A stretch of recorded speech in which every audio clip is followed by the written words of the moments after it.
Buckeye BS 10 a.m. Y'all know what time it is. It's season time. Y'all, we've made it. It's game week.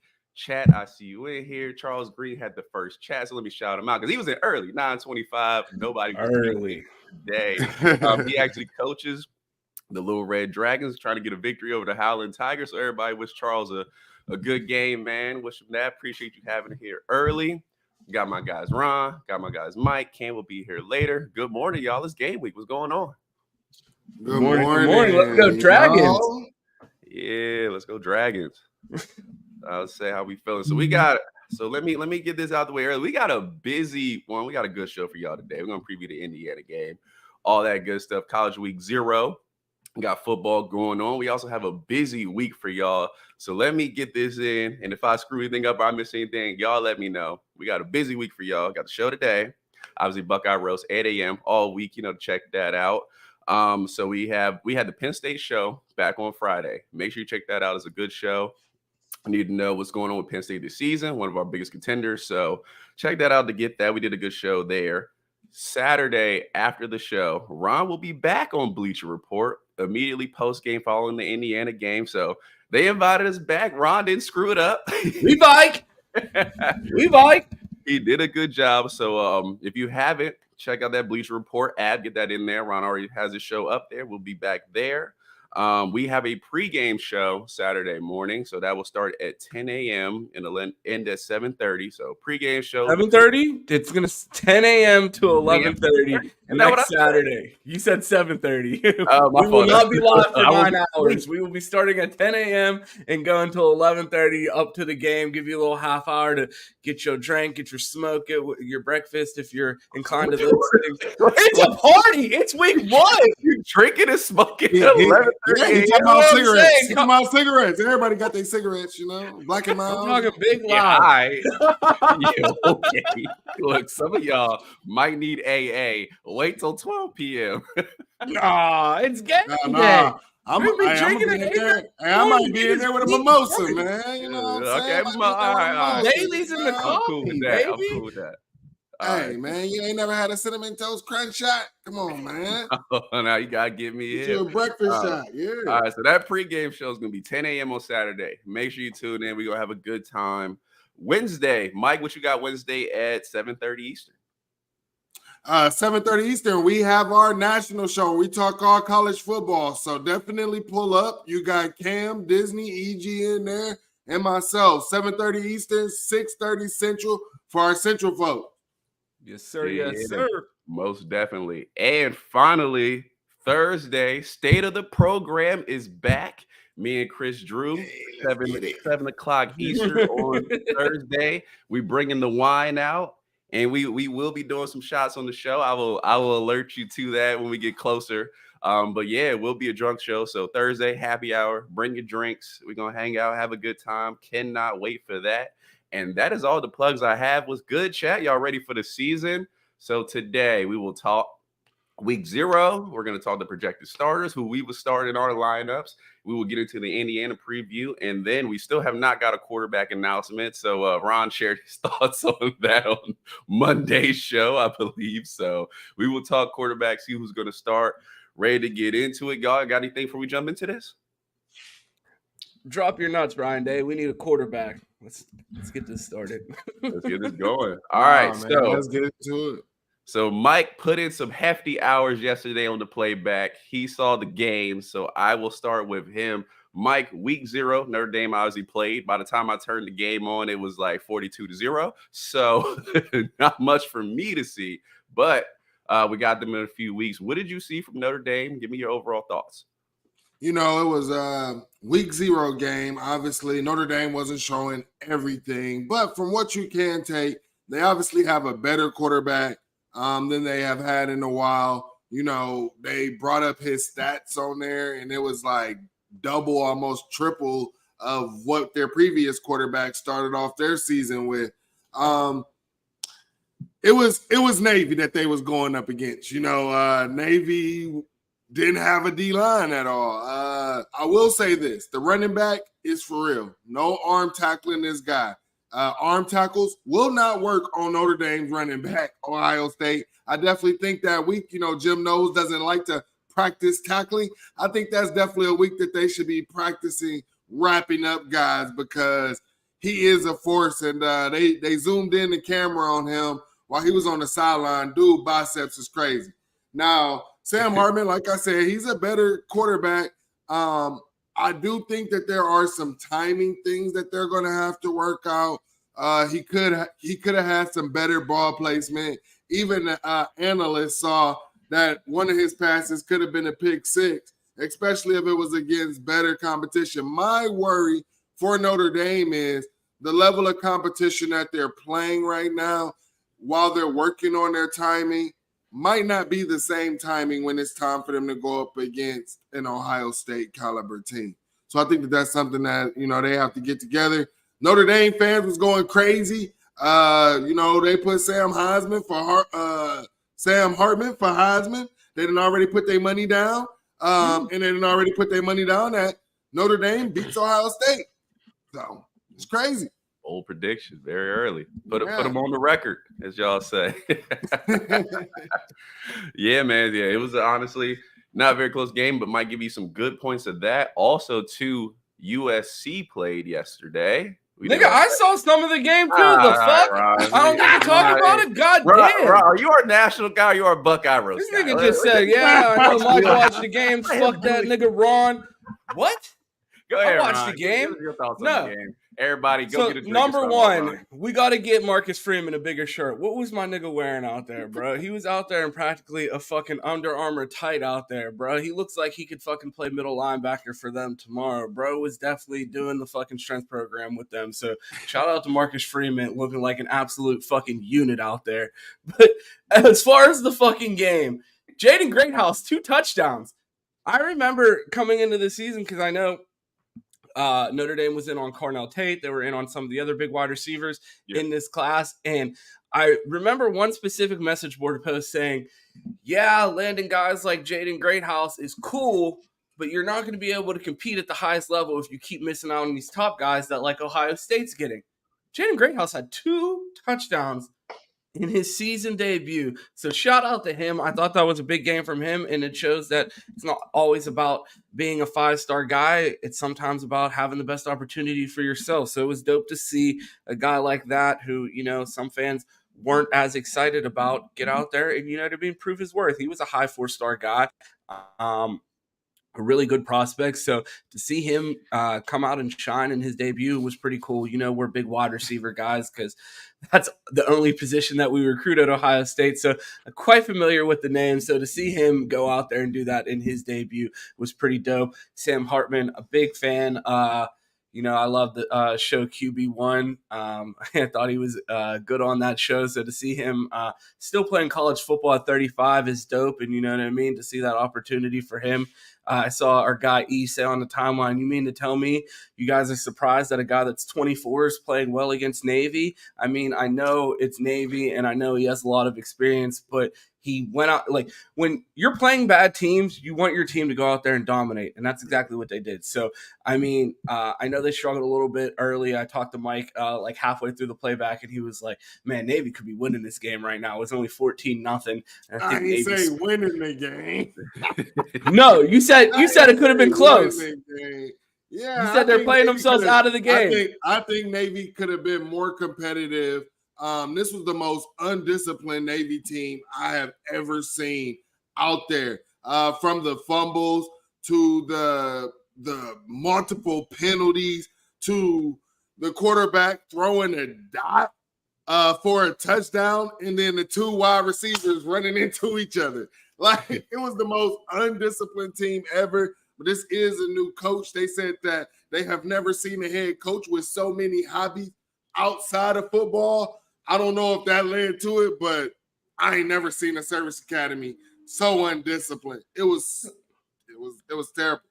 Our nigga Cam's a Navy vet and skipped out on the Navy talk to start the season. That's crazy. Shout out to Cam, though. Yeah, one thing I do want to ask, Frank brought it up in the chat, that he said their offensive line was playing very well. How did their offensive line look to y'all? And do you think it worries our defensive line at all with what we got coming in? I mean, like I said, Navy doesn't have a defensive line. That's not something that I can compare. That's why I spoke about the running back. Like the running back is a real deal. Now, I mean, how many guys do they have returning on their O line?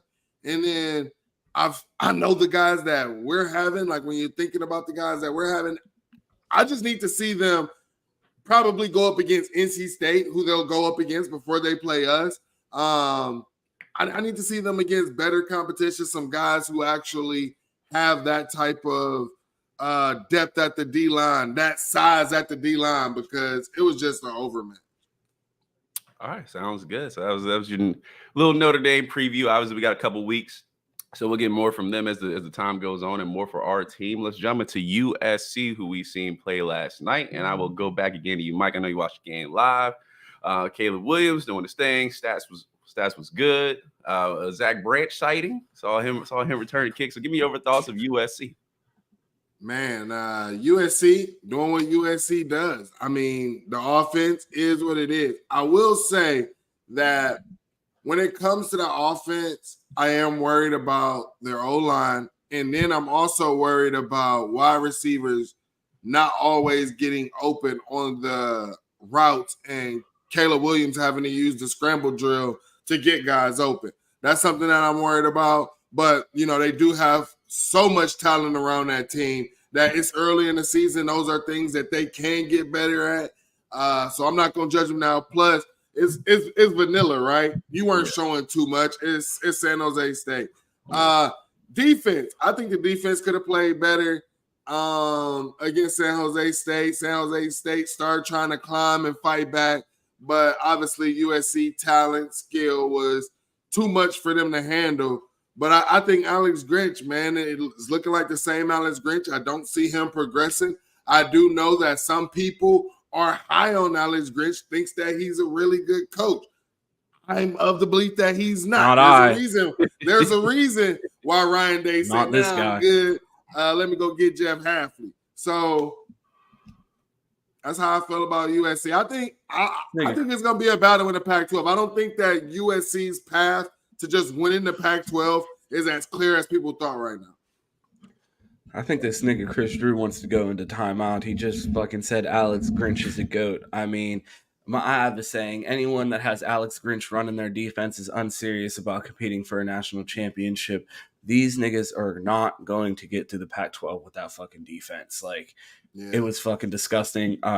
Easy said their defense and O-line were atrocious, and I couldn't agree more. I mean, it was fun watching the ghost of recruiting past, seeing Captain America, fucking Tacky Curtis out there running around, destroying people. That kid is fucking massive and can move. And then Zach Branch out there. I mean, Q, go ahead. Why is he not at Ohio State? Oh, man. Well, Lincoln Riley got us. You fumbled the line. It's too fast to play here. That's why he's not here. Jesus Christ, bro. Learn your fucking lines. He's too fast to play here. That's why he's not here. Zach Branch was out there fucking running a 4-1, and Ohio State was like, hell no, we can't fucking do it. This guy is too good. I throw this man a layup like motherfucking D-Wade. I'm out here celebrating, taking pictures in front of the camera, and this nigga Q passed the ball again. I thought you was going to dunk. Nah, man, gotta get the assist. Zach Branch is coming here, man. Unfortunately, Lincoln Riley went in there last minute and everybody had full belief, and we lost both the Branch brothers. But yeah, man, he looked crazy fast. Kick return. Ain't seen that in Ohio State, since high school. So, it's been a little minute, but those guys look good. And obviously, ghost recruiting pass, like you said. All of it explosive. That defense still needs work. So we will see on USC. Still pending, man. But I don't think we're gonna see them in the playoffs. I know a lot of teams have them high. I don't see it yet. So we'll wait through the season, but that's just my overall opinion of the bit I saw. But yeah, man. So that's our little national talk. Shout out to Mike. That's his wheelhouse. He's watching all the games, hold it down in the playback. So obviously that was good. We got 54 people in here. Make sure to hit that like, and we're going to talk about some guys who are too fast to play here on the current roster. so let's jump into that. Let's save it back. Yeah, man. So what I want to do is we're going to project our starters. Who would we start? And Chad, I want you to get in this as well. Everybody, give me your starting offense overall. If you had to do a little depth chart, give me your starting offense. Who would you involve? I'm going to start reading them out as we go through them. And let's get involved here and put together our starting Ohio State team. So we got to start at the top at quarterback. Ron, I've been leading with Mike, so I will give you the first crack at it this time. Quarterback, where are we rolling? Where am I rolling, or where are the Buckeyes rolling? Because it sounds like where are you rolling? Yes. I'm starting Devin Brown at this point. Okay. I'm off the Kyle McCord train. I wanted Kyle to take complete control of this quarterback battle, and Mike's laughing because he knows we held strong the entire offseason, and he's going to be the starter. I just don't see him being able to hold on to this job if it's going to be an open battle within the game, just because as soon as fucking Devin Brown rolls out of the pocket and starts getting his Tate Martell on, everybody's going to have flashbacks to the greatest completion percentage in Ohio State history and bring that Martell magic back into Columbus lore. So I think Devin Brown is going to go out there and light it up and just make this quarterback competition not a competition anymore. I think Ryan Day is going to let the fans choose. I think Kyle's going to start out there. I think he's going to play well. I don't think Kyle's going to go out there and look bad, but I think Devin is going to end up taking the reins by the Notre Dame game. Go ahead, Mike. I'm sorry I hurt you. No, man. Hey, it is what it is. I mean, that is what we've been hearing, is that Devin Brown's going to be the starter. But, I'm going to stand 10 toes on my take, man. And I'm just going, like Ryan posted in our group, man, I'm going to be like Jack falling in the water when she let him go. You know what I'm saying? I'm riding with Kyle till the wheels fall off. Plus, I mean, I don't know if these companies got inside information or what, but they keep sending Kyle deals. I mean, shout out to him. I mean, I guess, either you're gambling or maybe you got some inside information. But my man, Kyle got a whip like a starter. He getting deals like he a starter. I mean, hey, I'm going to still hold out hope. Because everybody knows if you listen to our show, what I really, really want is for a trend to start happening of just 1 year done. Done. Bam, Kyle, Devin Brown, we can keep the car just rolling, bro. Yeah, man. I was on the Kyle McCord train like you both were. I have recently hopped off. I'm on the Devin Brown train now. I just want this team to have a little more grit to them, a little more attitude, a little more spice, you would say. And Devin Brown has all those things. No shot at Kyle McCord. I think he's cool, confident, knows what he can do. Obviously, there's nothing wrong with that persona, a little closer to CJ, but this team has too much talent. This team has too many guys across the board who set us up to really win a natty. And I want our team to be feisty. I want them to talk shit. I want them to come out and tell you what they're going to do before they do it. I think Devin Brown is the guy to do that. And I think if he starts, the team will follow that personality. And we will get a spicy team, man. I'm tired of Denzel Burgess getting up talk some shit, get somebody's face. All those things is what I want to see from this team. I want to see this team really have some bite and take Ryan Day's personality as he had in the Georgia game. I still, if that's the Ryan Day, I think the team will reflect that. I think if Devin Brown starts, I think the team will reflect that. So I'm rolling with Devin Brown. That's just the team I want to see get off. I don't care. I don't care if we play NCAA West like used to be in the old game, or was it 1AA? Yeah. West?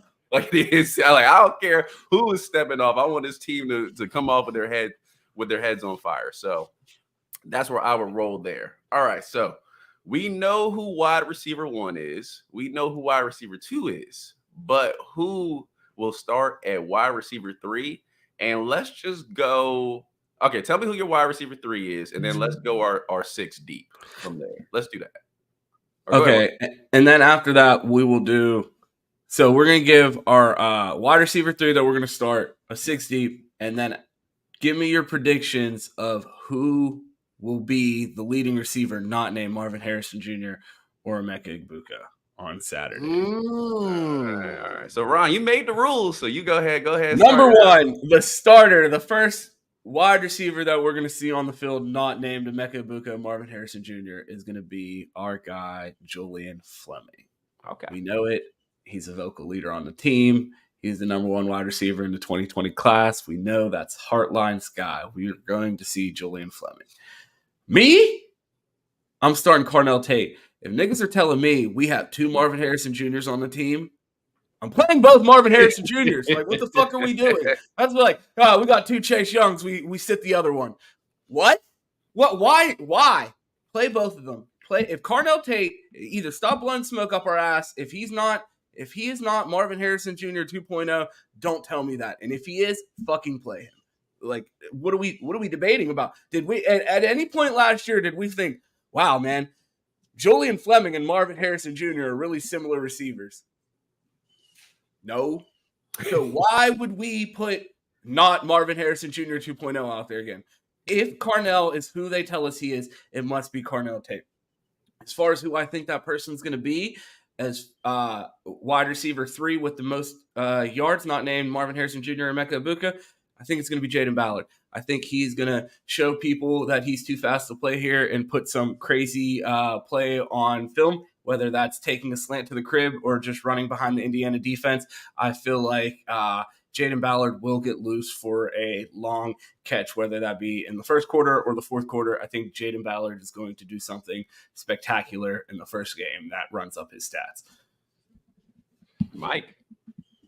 Yeah, we talking about wide receiver 3. Starting the season off is definitely going to be Julian Fleming. From all of what I've heard is Julian Fleming finally got some screws in his shoulder. He's actually going to have a healthy season, and he's not really trying to talk about things. Like, he just want to show everybody why he was rated the number 1 wide receiver. So with all of that, I feel like he got a lot on his back and a lot that he want to show the fan base. I think he will be the mainstay at wide receiver 3. But yes, you will start seeing a guy like Carnell Tate rotating in, because you know what Brian Hartline told us in the spring? That he has 6 or 7 guys that he is ready to rotate in. So I'm expecting to see that. I'm expecting to see Carnell Tate, Jaden Ballard. And I think the way he's going to rotate these guys in is going to be off of matchups, So maybe, kind of like what Zach Smith would do. When I would play fantasy college football, wouldn't always draft an Ohio State wide receiver. You know why? Because one week one get off, another week another one get off, and it's never consistent with the backups. Yeah, so you never know. And I think that we can have that type of situation. And it's a good thing, folks, so don't be mad about it. You're not bad at all. Who's the leading receiver outside of Marvin Emeka? Oh, outside, I'm gonna stick with Julian, man. I'll say this, because I do remember a graphic going out, right? And they were talking about Marvin Harrison Emeka in the draft. And he said, you're forgetting one. And at this point, I don't even think Tate was on campus yet. No. So yeah, I mean, it had to be Julian Fleming. So what does a fully healthy Julian Fleming look like? No, that's a great question. And I had where is that? Oh, there it is. Okay. So shout out to Deep Neff. He put in the chat his 6 would be Marv, Emeka, Fleming, Xavier, Ballard, and Tate. That would be his 6. So keep throwing them in there. I'll keep shouting them. Ryan, you're on mute. I didn't even give my 6. I thought you. Okay. Well, you wrap yours after I wrap mine. So here we go. Got you. Wide receiver 3. Oh, if it was me. See, this is tough, man, because I think Julian is going to have a really good season. I would probably go with Ballard. I'd probably get the X factor speed on the field. That's where I would go with wide receiver 3 and just have him run deep routes so his legs fall off and start to rotate there. So I would probably go with Ballard just to stretch the field, but I would want almost him and Julian to split it like 50-50 and then get some other guys in the rotation. If I had to do 6, and this is hard, so obviously Marvin Emeka, Ballard, Julian is my 4. After that, I would probably, sorry, XJ, but I probably had to go Ennis and Tate and get those 2 guys in there. It's going to be tough. I mean, I don't even know how he's going to rotate 6 with just the talent in this room and getting guys in. We still have Kojo's around. I mean, XJ's there. Noah Rogers been making plays. So things like that. But that would probably be my 6. In leading receiver, I would still go with Julian. I feel like he's going to make more consistent catches than Ballard will. He will make the explosive plays, obviously, but I would go with Julian as far as third in this room in leading receiving yards. So go ahead, Ron. My 6, I'm going Marv, Emeka, JB. My next 3 are going to be Carnell, BI, and Julian Fleming. I think Julian Fleming should be the backup Z. I think BI should be the backup slot, and I think Carnell should absolutely be the backup X. I think BI is going to probably have the trajectory his freshman year of a Chris Olave is my type of projection for him, just because he came in late and just from everything that we've been here, just trying to read the tea leaves, as they would say. Yeah. I think as that's doing, he thinks BI should start, man. He's high on the trade. Hey, you'll never hear a complaint out of me. Get them SFE boys on the field. I will say this. If you was on playback last night, the Ohio State-Georgia game popped up, and you know who was cooking and getting open and wasn't getting the ball thrown to them? Who? Fleming. And what other game? What other game did we lose that we saw him cooking and not getting the ball thrown to him? Would it be a certain team that's a little more north that wears? Yeah, I mean, you're in yellow. I'm just saying, like maybe we fought Julian too much when he should have been getting balls in certain situations. I mean, if he get that ball this year and somebody looking for him, he might just be open. Because I was watching, dude was cooking, and there was the last C.J. Stroud throw play. Julian Fleming was open, and it actually could have been a touchdown. Would have been, forget about the field goal, would have been a touchdown. A whole fact. So that's our wide receiver play. Obviously, keep throwing your takes in there. We almost got 70 people. We're about 70 people in here. Make sure y'all like that video. You know what I'm saying? If you know somebody who needs some Buckeye content, bring them in here with you every Sunday. Let's get to 50 likes. Yeah, every Sunday, Buckeye BS at 10 a.m. Okay, a guy who has been out the way, but he's back. He obviously got hurt last season, but all reports are he's healthy. He's ready to go. Evan Pryor. So, deep running back room. What do you see from Evan Pryor this season with the unit of running backs we have going on? Because it's going to have to spread the ball out at least a little bit with the depth here. So I'll start with you, Mike. What do you see from Evan Pryor this season? Chat, let me know as well. Evan Pryor's role, I believe, if you guys remember the role that XJ kind of had, especially like in the backfield, I think that's the role that Evan Pryor is going to have. The role that we saw Jackson Smith and Jigba, how we saw him lined up behind the tight end and things like that in the Rose Bowl when we had him, I think that's an Evan Pryor role as well. They were really excited about Evan Pryor before he got hurt last year, and I really believe that we're going to see some big things out of him. And, even though XJ is our Block O candidate, doesn't mean he can be a voice. But I think a lot of his touches might get taken away this year that he had from last year. No, 100% facts. And before you go around, got our first super chat in here. Matt, we need Fleming on the all hairline team. All right, so let's finish our hairline Mount Rushmore. I know I got a lot of room to be talking, but I'm going to give you some fucking terrible names that make me look like Jalen Rose. So for my Mount Rushmore of fucking bad hairlines of sports athletes, we got our guy Julian Fleming obviously on there. Top 5. Number 2, our guy Trey Lance, bro. What the fuck is he doing with those fucking baby hair bangs that he got that start in the middle of his fucking head? Come on home, my guy, or put a fucking hat on. Number 3, we got our guy Stephen A. Smith, a fucking legend out here, inspiring people like me to get on camera with fucking awful hairlines. And then number 1, the king from Akron. My nigga LeBron James hairline is god fucking awful. Hall of Fame, Mount Rushmore level awful fucking hairline. So shout out to Julian Fleming, elite company out there for the Mount Rushmore of bad hairlines. Let me know about you guys. Bro, I have to throw Carlos Boozer in there for that thing he pulled in the Chicago Bulls. That man had an entire painted hairline. It was all right, bro. I'm just let it go. I gotta throw him in there. Mike, who you got? Bro, I don't know who I could throw in there, man. I don't even be paying attention to people's hairlines like that. NBA is notorious. Yeah, definitely. I think that I don't even know. I don't pay attention. Alex Caruso definitely. Alex Caruso definitely he should just go ball. Oh man, he should just go ball, man. He should go ahead and get his Kobe on, man.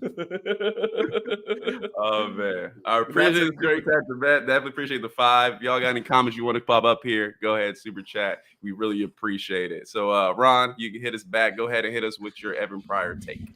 I think Mike hit the nail right on the head. I think he plays that XJ role.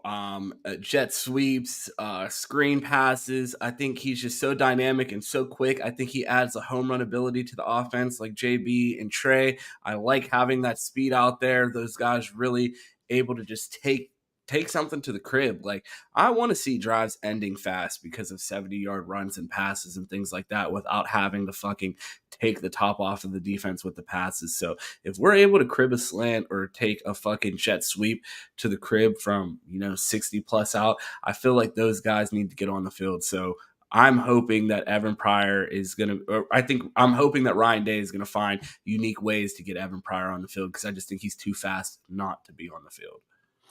Yeah. All right. So y'all want a bold take?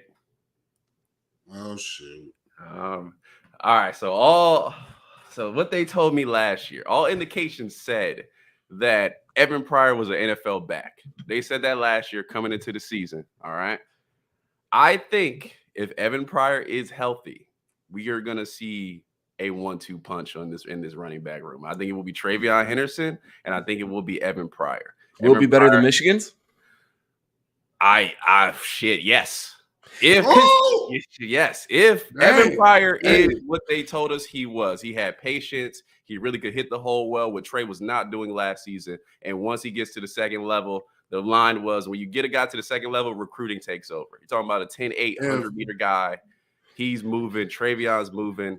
Mayan Williams, I think, is a great back. I think he will have his packages and times, especially around the goal line, things like that, short yardage situations. Love Mayan. No slight to him. I think Evan Pryor and Travion Henderson, like Ron said, both of them missing in the Michigan game, I think those two can go for the best 2 backs in the country. If Trey gets his vision right, he's patient, he's healthy, good to go. If Evan gets his patience right, he's good to go. He's fast, he's healthy. I think these 2 guys are going to go to fuck off. I honestly if we was on the fans' edge, this would definitely be a put him on the record. So I got a question for you guys. Yeah. This is Ryan Day. So we talk about that 2021 class and how loaded it was and how many fucking great players in there. There were 3. Well, there's enough. Yeah. Kyle was in that class. Yes. Kyle was in the 21 class. Yeah, he's in 21. So we had 3 battles or decisions to make when it comes to guys that are on the team up north and guys that are currently on the roster. So coming into year 3, which trio would you rather have? I'm always go with Ohio State. Tony Alford, JJ. JJ. Ryan Day. Whoever gets developed under Ryan Day.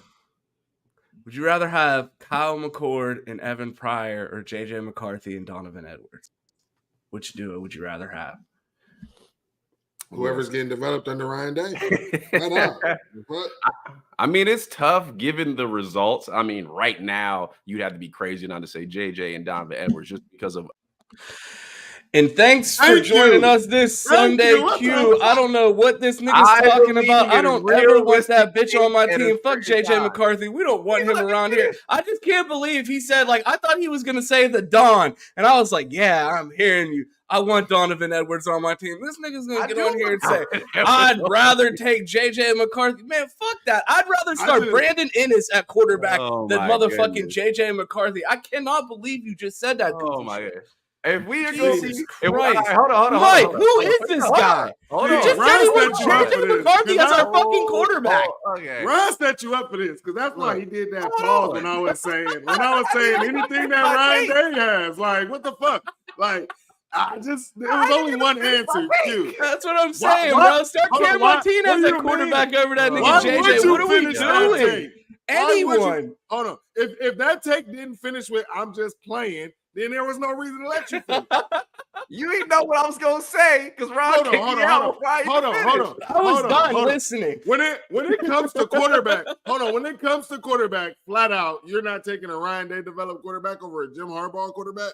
This is just coming out of the 2021 class. I said, this is what I was saying. For what you've seen for now, it's hard not to take those two guys. Now, what I was going to say was, but coming into this season, I believe Evan Pryor is going to jump up and be in contention for one of the best backs in the Big Ten. We don't know if we're going to see Kyle McCord. So as of right now, you would take those two guys coming into the season. I believe that will change. Now, unfortunately, I don't think Kyle McCord is going to start. So, booing you in the I think Evan Pryor's going to be one of the best backs in the Big Ten. And Devin Brown just fills that slot. You will roll with those guys. They is booing you in the comments. Shit, boo me. Whatever. Keep booing. Run those chats up. Get that chat rate up. I'm here for it. Hey, we might have to send the Sandman over there. You ain't even let it. This is the thing. You lead them in with a hook. I say JJ. Everybody's like, oh, where is this going? And I give them my take. Ron, you're on mute. They said Cam Martinez and Evan Pryor would be more dynamic. Y'all stupid. Y'all know I get fired every episode. So it is what it is at this point. I don't care no more. My take is my take. Oh, snaps. But yeah, love that Dom Evers. But yeah, let me get my. Ryan, you have me ready to jump out of the fucking car. Oh, stupid. Anyway, let's get back on track here. So that's our Evan Pryor take. We're going to move to the offensive line. Right tackle, who are you starting? Chat, let me know as well. Blue chip legend, motherfucking Luke Montgomery. What are we doing? Like, if you are that close to starting as a true freshman, give me 3 years starting at right tackle. Give me Luke Montgomery. He looks like he's been eating humans during the offseason. Like, this dude is fucking huge. Yeah, start fucking Luke Montgomery. We're playing Arkansas State to start the year, so who fucking cares? I watched an Indiana preview, bro, and they don't have a single person coming off the edge to worry about. So let Luke go out there and fucking bully someone. See how it turns out. Mike. Man, I think what's the name? Fryer is going to be our right tackle. I think that what Ryan Day is saying about Montgomery is definitely warranted. From what we heard when the recruits were allowed to be on campus or commits was allowed to be on campus, he was getting that extra work in. He was already knowing and expecting what a Justin Fry was looking for. So,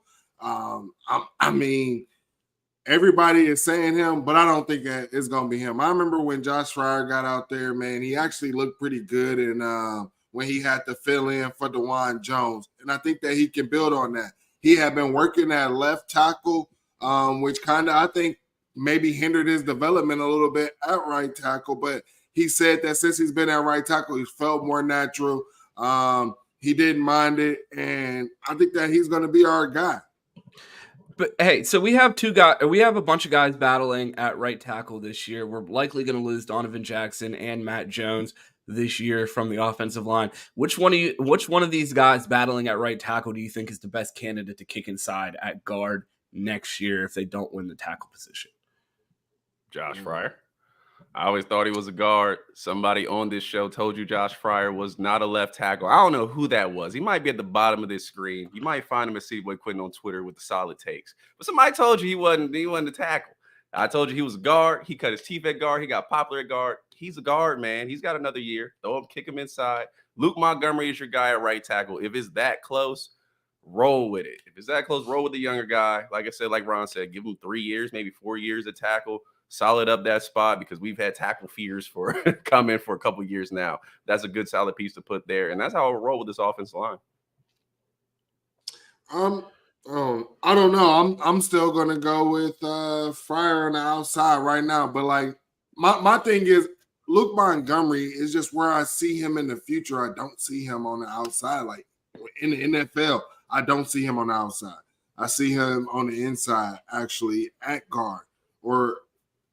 That's where I see him. I think he'll be able to put on film that he's versatile to play on the outside and on the inside. But right now, what I'm going to trust, I trust our interior, and I'd rather trust the experienced guy who got actual college game reps who can get better in Fryer.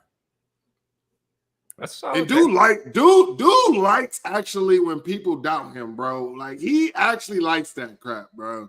He wants to hear people doubting him, and he feeds off of it. And I'm hoping that he's one of them guys that can get better off of taking criticism. So, nah, that's a solid take there. I question where Luke finally ends up, but I think right now with all the hype they're saying, if he's there, I would go ahead and play him. And then maybe when you get some more prototype tackles in here, hopefully get some big time recruits to tackle, then you can reshuffle your offensive line. But no, I think I think I heard when Luke was coming out from recruiting circles that he was probably best projected for inside. So that's definitely like Luke middle of the season, he might be ready for the outside. Yeah. So Ryan Day, we need you to go get on the trail, get us some big time tackles, man. No, most definitely need it. So other positions on the offensive line. Obviously, we got our guy, Jimmy Simmons, Josh Simons, whatever he's going by today. And we have Carson Hinsman. What are your expectations for those two guys? Chat, let me know. Start with you, Mike. Let me know what your expectations for them. My expectations is to see if Justin Fry is really that type of developer. See if this guy can actually clean up all the penalties that he had from last year and actually be able to handle a Power 5 top elite D-line guys. That's my expectation. That's the level that Justin Fry has to get these guys at. This is the level that they went and got the guy from the NFL, Phil Burns. So this is what we're going to have to see. Now, Carson Hinsman, I think he's going to be great. I'm not worried about our interior three at all. These guys are definitely going to be – you're going to see these guys probably pulling, knocking people down in the run game. I don't think that this line had an issue with run blocking. I think what they had to work on was pass blocking, and the highlight tape that Ohio State just put out of our O-line, I think was kind of telling. So, it's a highlight. It's a highlight. They ain't gonna show you. I think it was kind of telling. No, I think it was kind of telling, man. All right, that's you got to read the tea leaves, bro. That's all we've been doing, right? Yeah, all off season. Hey, this highlight, this offensive line cooking it. Look at these highlights right here. Hold on, we've been watching highlights of Malik Hartford.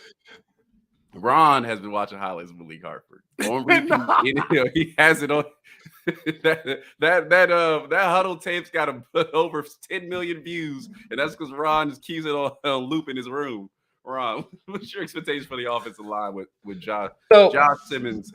Excuse me. So 2 seasons ago, there's this guy, lowly rated recruit. A lot of people not high on him. 60 snaps in one game, no tackles. Named Tommy Eichenberg.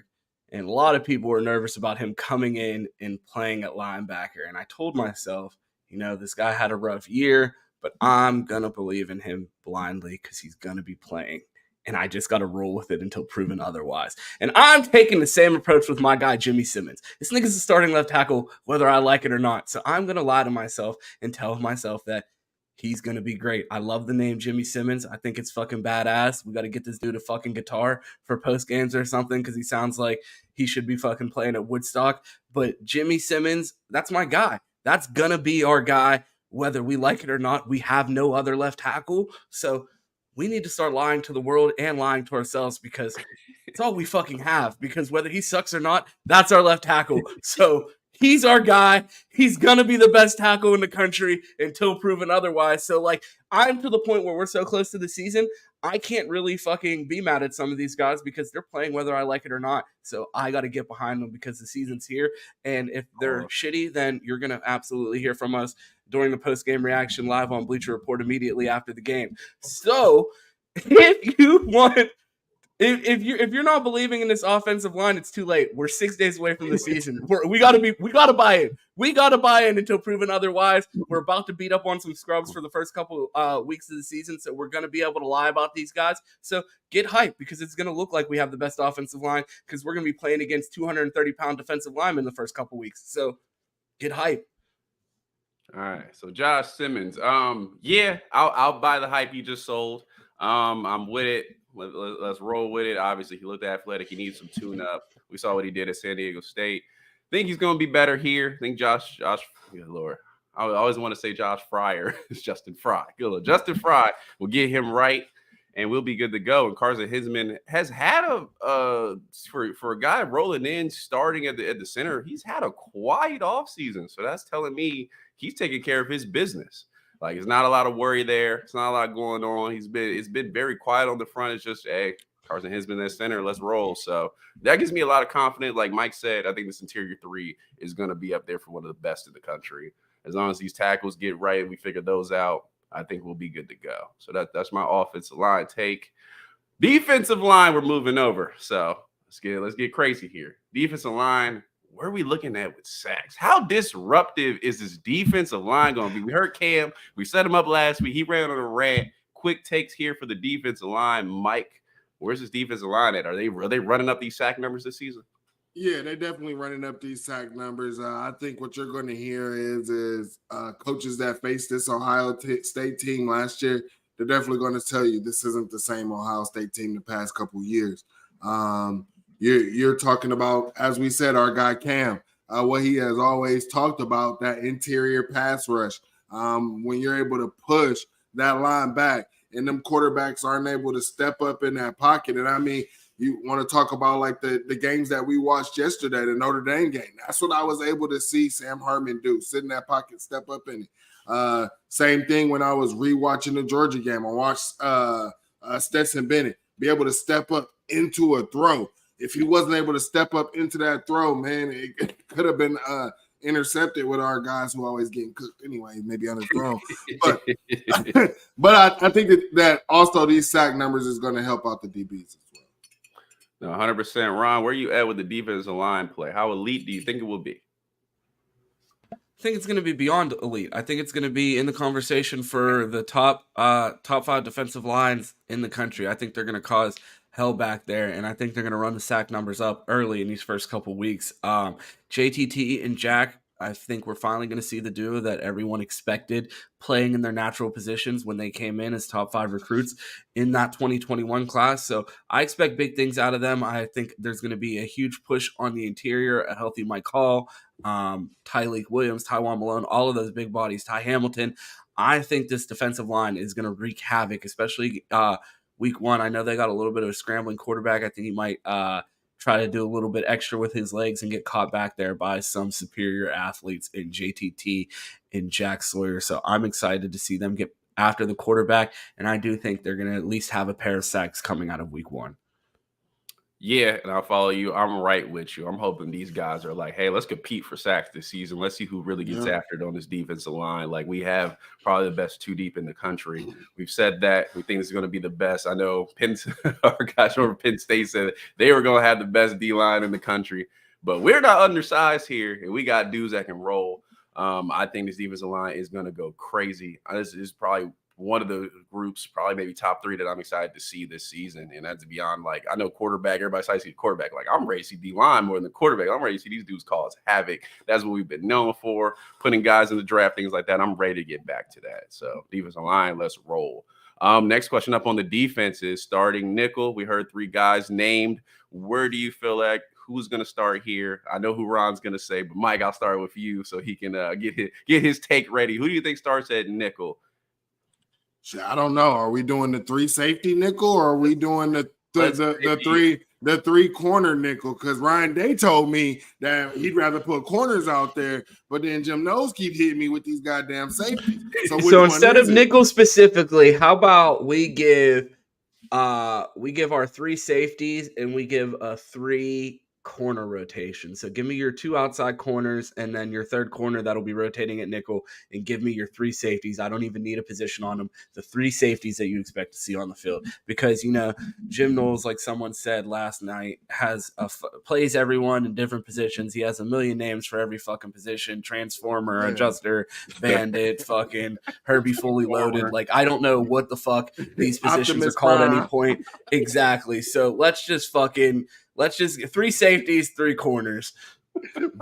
So it's gonna call somebody Bumblebee out there next. Yeah, that's what I'm saying, bro. Fly to the Bumblebee. Have Tommy Eichenberg. Leprechaun formation.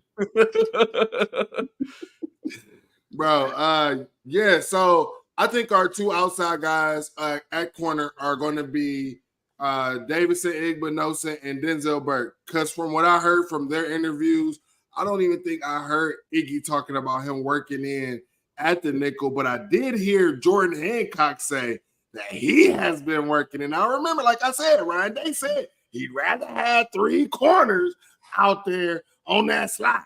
So that's who I think is going to be out there with the rotation of, from what we've been hearing, Jermaine Matthews with the rotation of Jair Brown. And then when you talking about the safety positions, who locked theirs down? Sonny Styles, you know. Sure. Jim Knowles had no choice but to say that. And then when you're talking about the other one, it has to be Lathan Ransom. Full year camp, full year development, where he missed all of that coming back from his injury last year and just was still able to ball out. And then the third one, we said that it's between Proctor and Jahad Carter and Malik Hartford. And I think Jahad Carter will start off the season, and then you'll get some rotation with Malik Hartford. And then Proctor could come in and mop up duty. No offense. No offense. I mean, I'm just being honest, bro. I'm just being real, bro. Like, I'm just being real. All right. So 3 corners. I'll go ahead and go for Ronda's. Yeah. I mean, that's pretty easy. Igbinosun on the outside, Burke on the outside. And as I told you here, Hancock needs to be in that slot. I've been saying it all off season. Ryan Day, once again, proves my takes right. You want these good takes? He wasn't quitting on Twitter. I'm telling you. Yeah, I think Hancock is best in the slot, going against the shiftier guys and all that stuff. I think that's his position. Burke and Igbinosun will handle more physical guys on the outside. So that's where I would go with the 3 corners. And let me shout out my guy Jair Brown as well. Hope he's in the rotation, get some playing time. At safety, Sonny Styles, obviously. Lathan Ransom, even though hopefully my guy Proctor can go in and get some snaps there. I think that would be the position for him. Do not put him in the slot. Do not put him at nickel. That is absurd. So don't do that. But hope he factors in there. And then in that slot position, give me Jahad Carter. We've heard a lot of hype about this guy. Freshman All-American. What do you do? He's a ball hawk in that secondary. If we're going to have a cover guy in that safety coming in to handle slots, it best be him. So that's where I would go there. And obviously, Malik Hartford, I want him rotating in as well. Heard a lot of hype, so he's got to get playing time too. But if I had to start at 3, those would be the 3 I would go with. So, yeah, I mean, we're all in agreement here at corner. It's going to be Denzel. It should be Iggy, and then Hancock at the nickel corner position. As far as safety, Jim Knowles has already confirmed that Sonny Styles and Lathan Ransom have locked up 2 of those spots, which leaves 1 spot open, and we all know who that should go to. The Ohio assassin, Malik Hartford.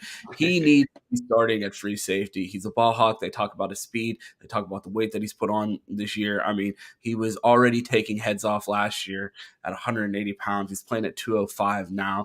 Kid's really bought into the weight program. They said he really understands the defense. They said he's a very instinctual player. I think this kid needs to get out there, and if he's not the starter, I feel like he will get plenty of reps in these first 3 games, and by Notre Dame game, he will be out there ready to decapitate someone.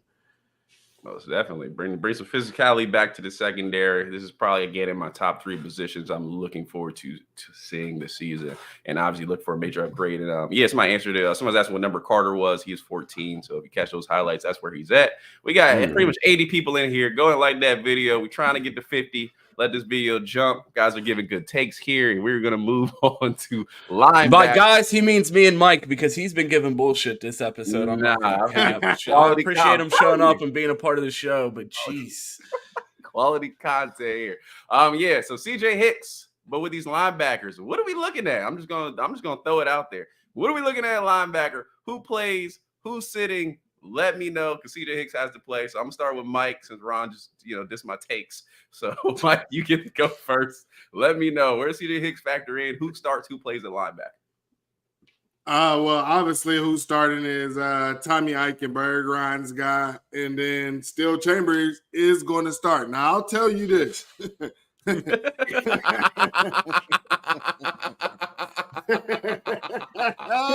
Oh shit! Hold on. What is Get that line out without laughing because we're so fucking unserious, bro. How, bro? We got a nigga ranked higher than Harold Perkins, and we're like, yeah, we got this running back from Florida. We think he's a really good linebacker. He played on our worst defense in 2021, and we're still fucking we're still on that 2021 shit. Like, nigga, we got linebackers now. We don't have to do this no more. So, it's like we hit the lottery and we're still eating ramen noodles. Like, nigga, don't gotta live like this. You don't have to live like this. We do not have to live like this. You are absolutely right. Now, I think what's going to happen is Still starts off the season, but Still get out there and look like he can't shed blocks again. Then CJ Hicks taking his alligator spot. Arms. Yeah. I mean, right now, entering the season, they might split reps 50-50. You know what I'm saying? I mean, honestly, we could see CJ Hicks playing that jack roll and get a little bit more snaps, right? So, I mean, I think that could take away from Still Chambers. But if Still can't shed blocks, he got to go. I'm sorry. That was my biggest thing. We've been hearing that James Laurinaitis is actually teaching these guys. They're actually grasping what they're supposed to be doing. So all we can do is go off their words. But I swear to God, if we go in this Indiana game and he can't shed a block against Indiana, get him out the game, bro.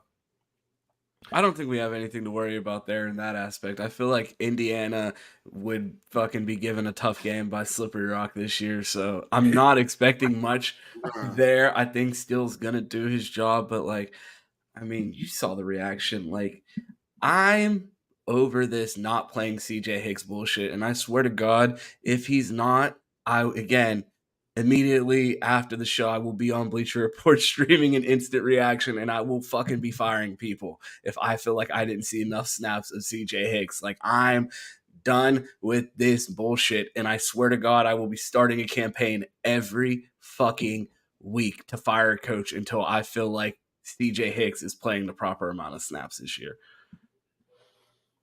Whew. Yeah, all right, y'all. I got another fire take for y'all. Oh my God! All right, let me get Ron a little amped up here. All right, let me get it ready. My guy Rev in the Locker Boys chat, he put up a picture of our two backup linebackers, CJ Hicks and Cody Simon. Now, if it was me and I was running the DC, like I told you, I want two freak shows running around. I want two dudes that look like, all right, I'm not going to do that because I did that with Igbenogson last time and y'all got mad at me, so we chill out with that. But I want two guys who look like dudes out there that might whoop your ass off the field, two athletic dudes flying around. I would start Cody Simon and CJ. And again, it was nice for Q to join us, but how dare he disrespect the fucking, again, we're not doing this. Again, our guy, I'm actually, Mike, you got to go too. No, all of you niggas are out of here. This is the Ron show now. Everybody out of here. This is the Tommy Eichenberg show, and we're not going to disrespect Tommy fucking Heismanberg. You talk about someone that might beat your ass off field. This nigga Tommy looks like he eats rocks for dinner, okay? This guy doesn't even say words. He just fucking grunts. Talk about someone you don't want to see in an alley. A nigga that can't even use his words. He just looks at Jim Knowles and grunts. That's not someone that I want to fight. His Hall of Fame, or his fucking Heisman speech is gonna be like, this dude is gonna fucking be an Heisman and can't even use words. He has to use hand signals to call the fucking defense because this dude is such a caveman, and he's gonna be out there taking fucking heads off. How dare you even like, I like Cody Simon. This guy is quick, but he is no Tommy fucking Heismanberg. We've been screaming for the fucking 5-star, bro. We got a fucking Hall of Famer. Tommy should be fucking wearing a gold jacket at the fucking Skull Session already because this dude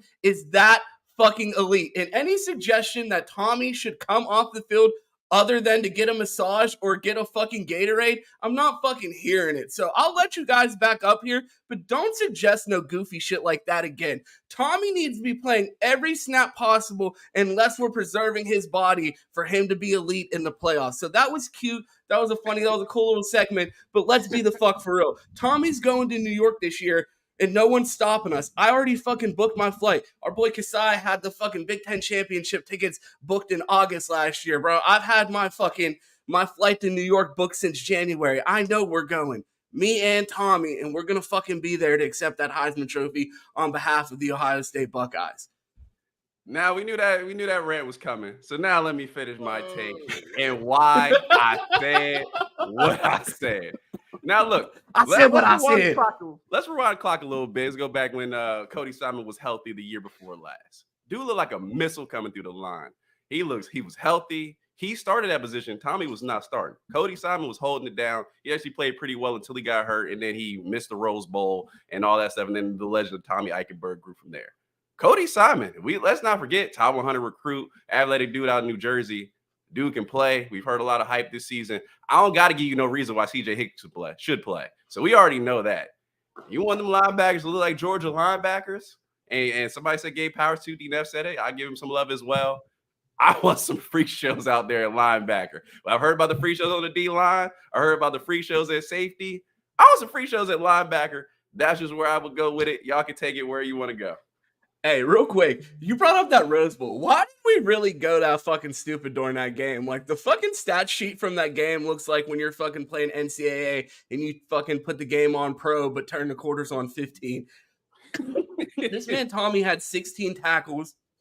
JSN had 300 yards and 3 touchdowns and fumbled a fucking touchdown. Like, boys were really fucking going crazy against Utah. That was really disrespectful that we did that. I mean, that's cool as long as they're tackling them behind the line and not 5 yards down the field. I'm good. I'm good. When you tackle them after a 10-yard gain. So yeah, they score way too much. That's where I go. I knew I was gonna cue Rod up with that. So sorry, everybody. Disrespectful, man. Hey, y'all want some honest bold takes. That's where Tommy Heisenberg t-shirts coming soon. So we got our annual sponsored segment, which this is gonna cause. Who's returning punts and kicks for the final time? It's your last take on who's returning it. We got a sponsor segment coming in, I'm sure, but I will start with Ron. Ron, who's returning punts and kicks this season? If it is not some combination of one of the freshman wide receivers or fucking Jaden Ballard, fire Parker Fleming. This useless motherfucker had his yearly interview because he's so useless they only talk to him once a year, and that's in fall camp. And they ask this man 3 questions every year: who's returning punts, who's returning kicks, and who's the starting kicker. This fucking loser had 0 answers for us. He didn't know who was going to be the starting kicker. Still don't know, despite seeing what we saw last year in the championship game. We still don't fucking know who's going to be returning kicks. And he did have 1 answer for us. Emeka Egbuka will be our punt returner, which I don't love, but whatever. I mean, you have all these 5-star receivers. I put a highlight film out of the 2023 class, and every single one of them had multiple kick returns in their highlight tape. These guys are so shifty with the ball. They're so quick. I just don't see a reason how you can't find a dynamic kick returner with the talent that's at Ohio State. So, I mean, bang up job by our special teams coordinator that's wasting a spot on the coaching staff, but I don't fucking know, man. I guess Jaden I don't know. Did they fucking chip train him returning kicks last year? Like, I wouldn't be surprised if we fucking see Tommy Eichenberg returning kicks because they're trying to get this man a Heisman this year and they need to get this man like some touchdowns or something. But like, it doesn't make any sense why it has to be so complicated and we don't have someone returning kicks. But I'm just so over this guy anymore. All right, it's the annual Fire Parking Fleming segment brought to you by Starbucks. Yeah, man. Mike? A Dunkin' Donuts, that's what I had for breakfast this morning. Okay. Hey, we might have Hero Canoe out there returning. You know what I'm saying? Shout out to my guy, Ken. Could it be any worse than Julian Fleming last year? Jesus Christ. I don't think I've ever seen a worse kick returner than him. He never caught the ball. He never returned a kick because he never caught the ball. Bro, this guy got a raise. I don't understand how he got a raise. This is beyond me. Call your state representatives in the state of Ohio, because geez. Here's my gosh damn thing, bro. How in the hell you get a raise? You getting paid all this money. Then we hear about Meke Ibuka was hurt at the end of the year. Meke Ibuka had his surgery. Now we need a healthier Meke Ibuka. Oh, now we want to rotate to keep these guys healthy. But then you're going to put him at punt return. Make it make sense. Like, we got no talent. We no talent you now. We don't got no elite players. Brian Hartline just recruiting these guys for no reason. They all suck. They all trash. Or you can't develop nobody to be good enough. So it just sounds like we need to get a new coach. Shit. James Laurinaitis, where you at? Because I know James knows when an athlete looks freaky and shit like that, because he done talked about when he walked in the building which athletes was freaky. Let's get James Laurinaitis need to be the special teams coordinator. He can also work with the linebacker still, and he can be on the recruiting chair. Easy fix. Parker Fleming, you're gone. I'm coming with the moving truck. When I come up to Cleveland, stop in Columbus with the moving truck, drop your stuff off in Lake Erie. Okay, well, I don't know who's returning punts or kicks, but I know Parker Fleming just got fired twice. But maybe we could get him the head coaching job at Gannon. I think he would be great there. What are you talking about? He going to Lake Erie. He could be a Coast Guard or something. That's it, yeah, man, this is not that hard. Returning kicks, got to be Jaden Ballard. Dude clocked in at 24 miles per hour, super speed. I mean, everybody's talking about Zachariah Branch. Damn, can we just get somebody who can return kicks? It's not that hard. Jaden Ballard better return kicks. Punt return, I said Lorenzo Styles. I would also like to see Noah Rogers rotate in there. Yeah, like I said, we got these freshman receivers. I've never seen Caleb Brown catch a punt. That's what he was known for, being a dynamic athlete in space at Iowa now. Well, he plays for Iowa now. He plays for Iowa. He ain't never got a chance to return punt here, so maybe that's why he left. Yeah, we got too many guys around here that can make plays. Fucking Jermaine Matthews, Calvin Simpson Hunt, both crazy 100-meter guys. You find somebody here to return punts or kicks. So I'm just with it. I go Jaden Ballard, Lorenzo Styles / Noah Rogers at kick return. So that's where I would go. Yeah, so this is a good time. We got 86 people in here. Everybody liked the video. We're going to go ahead and get to that Indiana preview for week 1. It's again football season. We are officially in game week, and we're excited. So Indiana. I'm going to ask you guys, but I'll let you know. I took a little scouting report here about Indiana. It's looking rough on defense. Not a lot of production coming back. I mean, they have production of tackles, but other than that, not a lot of production coming back. Lost all their named guys on offense. New quarterback. Mike looked at their wide receiver room. So let's jump in right there. So Indiana, new quarterback is Taven Jackson. I actually took some time to look at his highlights. Dual threat guy, can use his legs, a little shifty. We could have used a little more of that these last 2 seasons at quarterback. Decent arm. He is a redshirt freshman, so I think this will be his first start. I'm pretty sure I didn't see one on the thing. Yeah, it has to be a first start. So it will be his first start. Yeah, man. So obviously looks like he played a little bit, but don't know his weapons very much. And Michael weigh in on that, but a decent prospect, I would say. A new starting quarterback. So that's not fun. He's playing at Ohio State. Mike, who will he be throwing to? He will be throwing the 2 transfer senior guys, DeQuiz Carter, Cam Camper, and then a guy who actually came in, I believe he was a 4-star dual threat quarterback, and Donovan McCulley. There's not really much film on the guys. I want to say one guy came from Fordham, had one nice spectacular one-hand grab.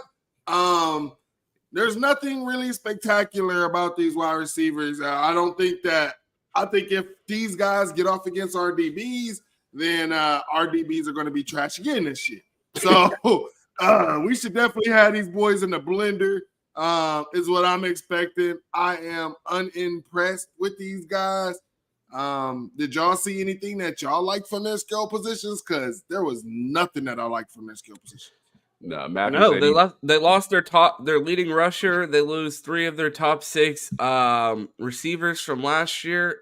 I I really wanted to like come in here and do like a informed breakdown of this game, and everything I found was like, I don't know what to tell you. These niggas suck. Like, there was no analysis to be had on this. We really tried. We tried. I watched multiple videos, and everybody's just like, these guys are fucking terrible. I really don't know what to tell you. Like, I don't know anything about who's playing. Like, they're returning one of the lowest returning productions in the country on both sides of the ball. Like, there are a lot of new faces, and it doesn't seem like they returned a lot. They replaced a lot of the production with talent. I mean, I'm looking at this quarterback, and this guy has a curly blonde afro and looks like Drake's son.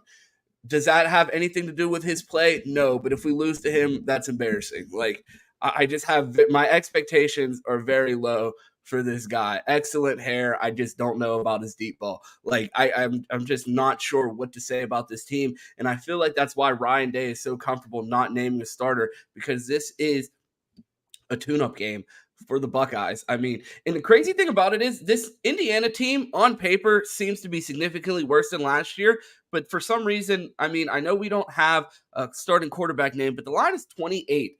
Last year it was 40, and we still covered by 2 points. So I don't know if that's hesitancy because of the lack of starter, but like the line seems low. If the Buckeyes aren't able to cover, I do think that is concerning, because on paper you think this team is worse than last year's, the Indiana team. So if we come out here and perform worse against a worse Indiana team than we did last year without CJ, it might be a little bit of a measuring stick of what last year's team looked like versus this year's team. But I think our defense is going to come out of here and bully these fucking guys, and I think our quarterbacks are going to both each have a chance to get off. I think our skills positions are going to be way too much for them. Their corners are fucking Swiss cheese.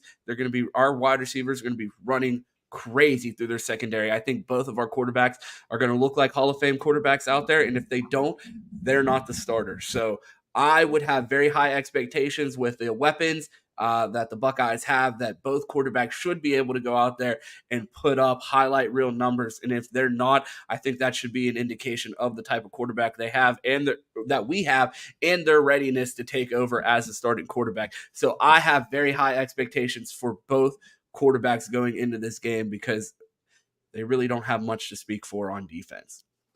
Yeah, they lost all their name guys, including Simon McCullough, who I wish was playing here. Hold on, the whole McCullough they said they started the running clock already.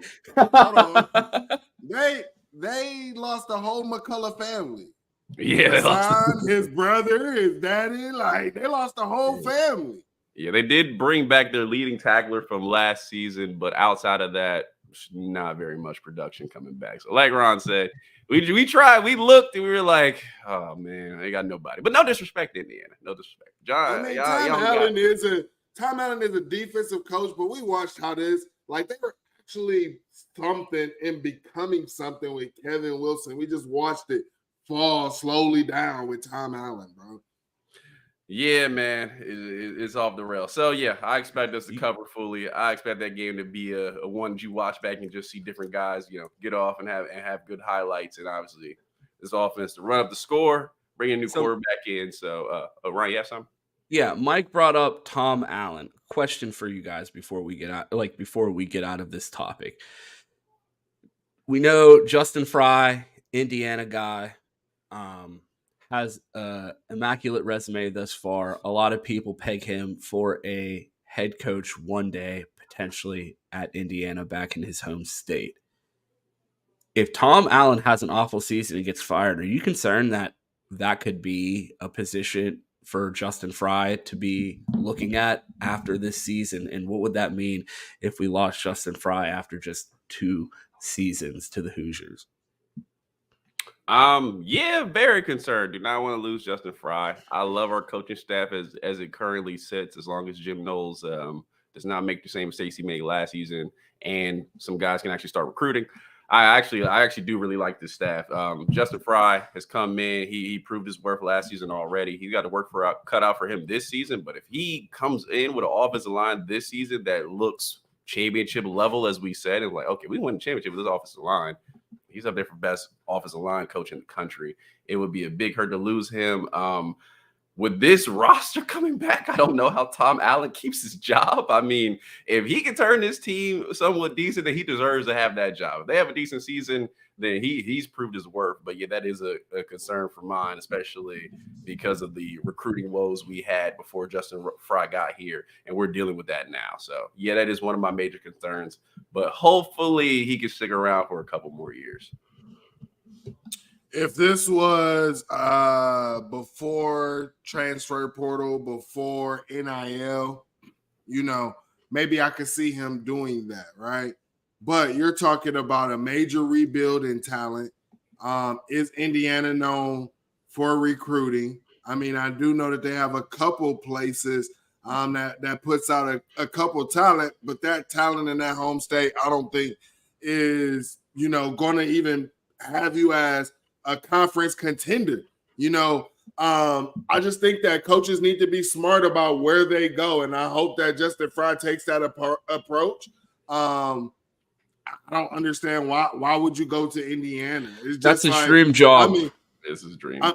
That's his dream job. I mean, that could be your dream job, but look at Jeff Hafley. I mean, you go to these programs thinking that you're gonna do better. You can say it's your dream job. You can say it's where you love and where you want to coach. But when half your roster is taken in the transfer portal, you get a Michael Penix type. Now you going to Washington. You get these guys, you develop these guys, and now put it to you like this. Justin Fry develops an O-line.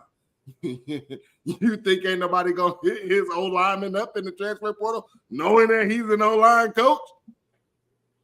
Now he done spent all that time. Like, I'm just saying, you got to think about this stuff as coaches. Like, Urban Meyer trying to tell Chris Ash about Rutgers. I mean, look, Greg Schiano, he went back home. What is Rutgers? It's still Rutgers. I mean, it's true. Keep an eye out for Rutgers this year. I mean, I'm with you. You got to be selective with these jobs because you don't want to go there and then start back where you were 2 years ago because you went in there and it was just a train wreck. Exactly. You're going to go back to being a coordinator. Yeah, so timing is important. Why not be a coordinator at the highest level? Yeah, so I'm with you there. It is his dream job, but also if my dream job was, work on the iPhone at Apple and they went bankrupt, I may not want to go there and work on the iPhone. I might wait until they come back a little bit. But yeah, hopefully Fry doesn't go anywhere. Hopefully he can stick around. But yeah, that's all I have on Fry. Ron, if you got any other opinions on him? No, we got one more topic. We got 98 people in here. I want to thank all of you guys in here. Make sure you smash that like button, and everyone go ahead and tweet this out, text it to your friend, tell your parents about it, tell your brothers, sisters, cousins, everybody to watch. We're 2 away from 100 live, so get a couple more people in here and smash that like button. But the last topic of the day before we get out of here, the quarterback question. What is this rotation going to look like against Indiana? Who plays, how much, who starts, all that good stuff. So I just want to get your guys' opinion on this quarterback battle that looks like it is going to roll into week 1. And here I am prefacing everything like that. Ryan Day is probably live in a press conference right now announcing the fucking starter. So who knows how this is going to play out. I know they're scrimmaging this weekend, so we'll see if it does result in a starter, but I just want to get your guys' thoughts on this fucking never-ending saga that we thought was over in the spring, and here we are 6 days before Indiana talking about playing 2 quarterbacks. Go ahead, Mike. You start. I don't like going into the season having to do this, but we're going to have to do it. It is what it is. On the way to that, I would hope that Ryan Day does is I hope that he doesn't put them out every other drive, right? Go ahead and say, hey, you get these first 3 drives, you get these next 3 drives or something, because the first drive, you go out there, it's a filling out process, right? You might see something that you hadn't seen, all those different things. And then, second time out there, you better go out there and score. Third time out there, you better go out there and score. So that's what I want to see. And then, I kind of just want Ryan Day to kind of go with the feel of the game, man. Who got the juice? Who's bringing the juice to the team? Who gives you that feel that you had when in that Georgia game, because that's what he said he's looking for. So who brings you that dynamic? And I hope whoever it is doesn't transfer. I hope that they stay, because you never know. You could be, the next Cardell Jones. You know what I'm saying? So, yeah, and to follow that, I'm right with you. I'm hoping Devin Brown starts. That's what I think we'll go with, because he's got the hype out of camp. I think he will start. But I'm with you. I would not mind at all. Like, go out there, play 4 series. Kyle McCord, get out there, play 4 series, especially. We should be at least putting up 14-21 in those first 4 offensive possessions when the defense is looking. So, yeah, man, I'm hoping a lot of guys really get opportunities in not just at quarterback, but at other positions to see what they can really do. But that's what I would go. I would do that rotation, get guys comfortable, give them a little time to command the offense, and really see how the offense jump with each guy, because we don't know what Kyle McCord can do. Ryan Day, as I've said, put on his best Dean Smith impression and just made him do roll out passes, throwing outs. So we don't know what he can really do at quarterback other than what people have seen at camp. So I really want to see both these guys play and see where we go from there. That's where I would go as far as a quarterback rotation for game 1. What you think, Ryan? Sorry, I'm over here. I'm over here typing away at the chat. Someone asked about Josh Simmons' false starts, and I'm like, if it's any more than DeJuan Jones last year, I'm gonna be doing my fucking Mike Tyson Punch-Out impersonation on my TV, because those had me ready to fucking throw my remote through the TV last year every time he jumped off sides. So I'm hoping we don't have a false start issue. He was no Isaiah Prince, I'll tell you that. Oh my god! Yeah. You can't get no worse than Isaiah Prince. You really can't, bro. He set the record. Didn't he just get into like a fighting preseason or something like that? I have no clue. I don't know. I haven't been watching much preseason football, but I have been watching my Steelers, and I'm ready to lie, but this is not the platform for that. So I'm going to get back into this quarterback talk. I think both guys are going to play. I think Kyle McCord's going to come out there and start. I would hope to see maybe a first half, second half type of thing.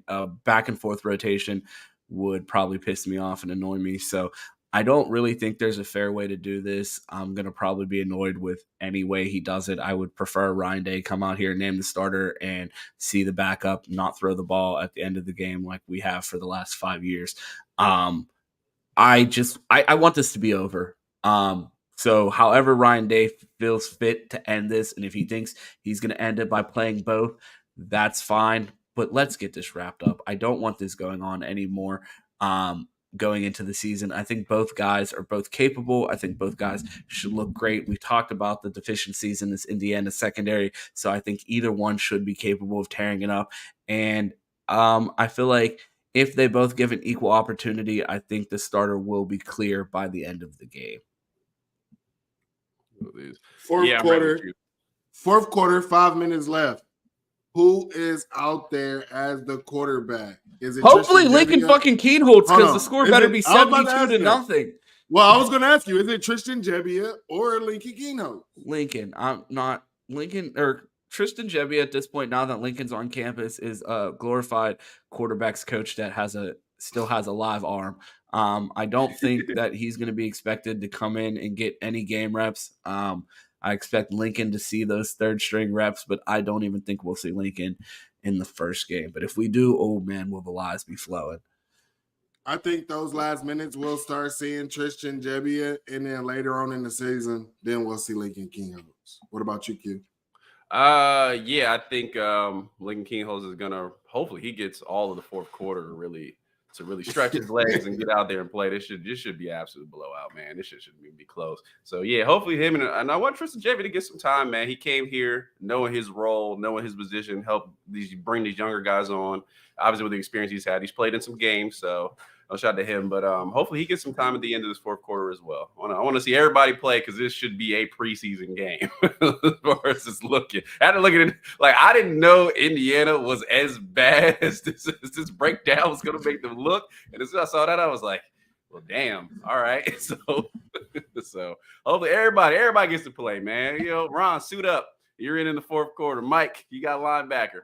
Fourth quarter. So everybody. You heard what my pregame is going to consist of, bro. I'm going to be thrown up by the second snap because I'm going to be drunk out there. You don't want to put me in the game.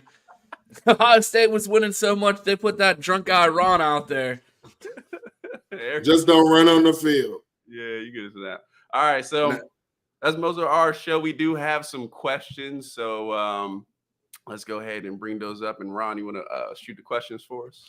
Yeah, let's get right into it. Which position group are you most excited for? Which position group are you least excited for? Golly, that's a good question. Least excited for? Golly. Yeah, most excited for D-line. I think they're going to actually go crazy. That's where I would go most excited for. Least excited for?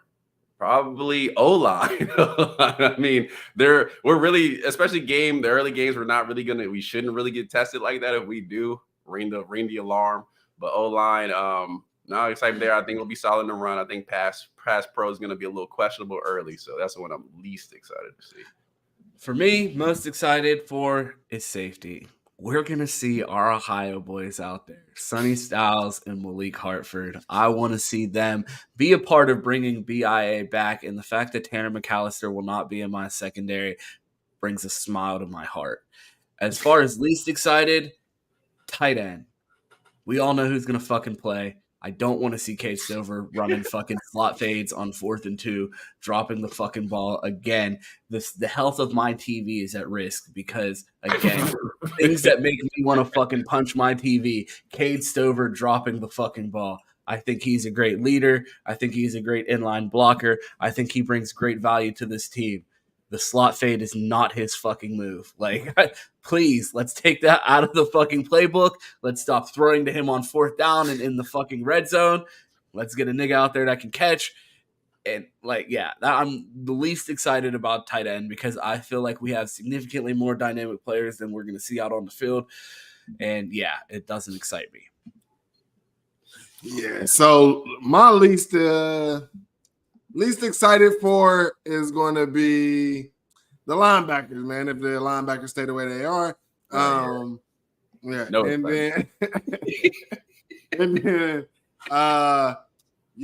since y'all already put most excited for those position groups, I guess I'm going to say most excited to see our cornerback, man.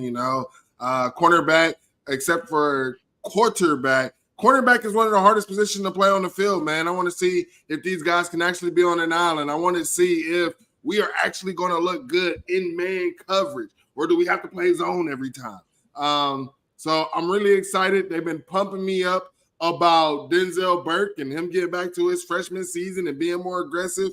Heard Denzel Burke actually been going 50-50 with Marv. So that's what I'm excited to see. I want to see him be going 80-20 or 90-10 with these other receivers out here.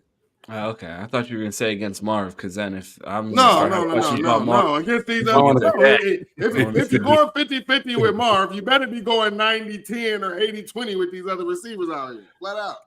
What about you, Q? Oh yeah, I am.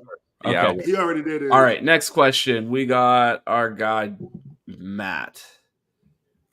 Who is one person you want to see play that you haven't heard is going to be a starter? That's an easy question for me. I got to shout out our South Florida Express guys.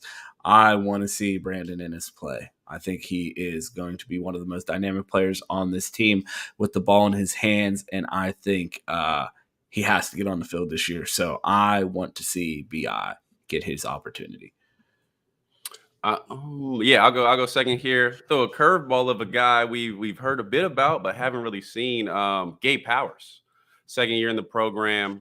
Obviously he was a freak coming out of high school. I haven't heard him. I know the linebacker room is pretty stuffed right now, but I want to see what he can do. I want to see if he's the athlete they talked about. He's put on weight. He's been in the program. I want to see him flying around. I've heard good things, so that's the guy I want to see. Yeah, the one guy that I want to see that I haven't heard is going to be a starter is my guy G. Scott, man. For some reason, I keep talking to everybody, and apparently everybody did not watch his dad's interview talking about that he should transfer, he should get up out of there. And this guy actually told his dad, hey, the circumstances that I'm in, I made. And he talked about G. Scott just maturing, talking about I need to be better. I need to make these different choices. I need to not be that same guy headbutting people on the sideline in the biggest game.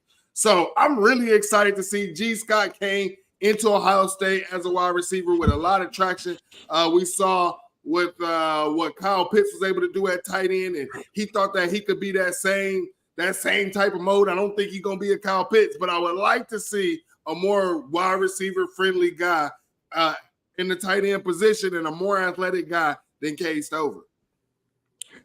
So hey, Triple S, chill in the chat, bro. You making me laugh. Go ahead, Ron. Speaking of Triple S, who's going to run for the most yards? I would assume this is for the season. And for me, again, that is an easy question. TreVeyon Henderson, I think he will be in the conversation for the best back in the country. I don't think I need to elaborate on that anymore. You guys? I'm gonna go with the game. I'm gonna go with game 1 instead of season because I think season be TreVeyon Henderson. Interesting for game 1. I actually think in game 1 it will be Dallin Hayden. I think the guys are gonna obviously play the first half, get those out the way. You want to bet an eyebrow on that? No, why did you try to bet an eyebrow? Why does it look for me and I gotta look crazy, and then it's something tangible for everybody else that's reasonable?